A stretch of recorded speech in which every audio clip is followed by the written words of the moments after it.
Hi, my name is Marcell Gentles, and I worked with STEAM and AI to make a project, to make a tool for young people, teens, and young adults who are looking to enter the workforce to analyze their social media presences and make sure that their online presence and the kinds of content they're putting up on there are only going to help them and not hurt them. So to achieve this, I worked with a mentor named Troy Kling from UC Santa Barbara. He's he's getting a PhD in math there, and he has a really strong computer science background. So he helped me learn all about machine learning, AI, what the differences are, and together we created a sentiment analysis tool. So we interfaced with Twitter's API using a Python library called Tweepy. And throughout this whole process, I went from starting out learning Python. That was the first couple months of this project, was just me learning Python and understanding. Then next was understanding machine learning.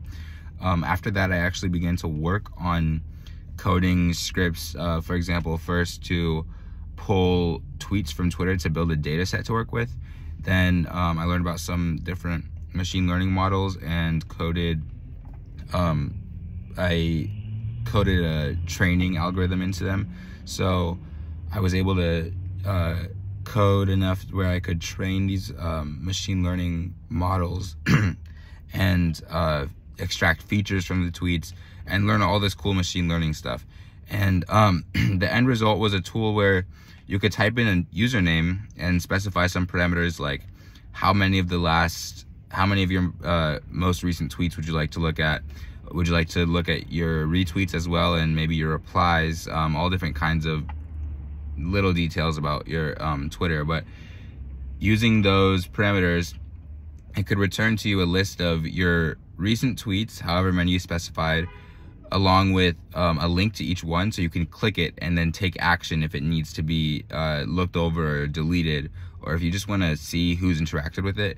You can all do it from my application. So yeah, we put that together, and then also it gives you a label. And what I didn't do, but I'm actually looking into in the future, is redoing this project, but instead of just a distinct label as positive or negative, maybe do something where it can fall somewhere in between. And that's a machine learning thing called regression, as opposed to classification, putting things in two distinct classes or multiple distinct classes.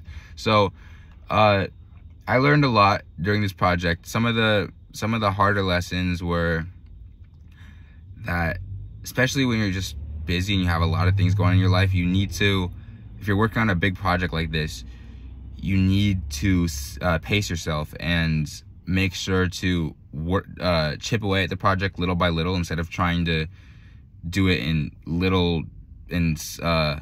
huge chunks that take a short amount of time, because that'll leave you feeling stressed out. It'll leave you kind of forgetting what you're doing in the time between your big sprints.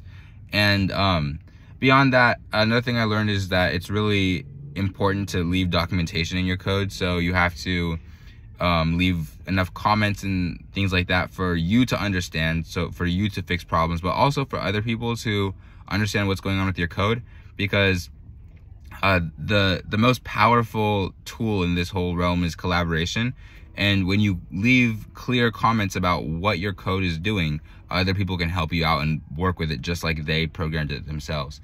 So I guess some of the final things I want to say are that I had just a really great experience with this program, and I was able to put it on my college applications and show them that I care about making an impact on the world, and that I'm dedicated to learning about these topics, because it's really something that I've discovered I'm passionate about.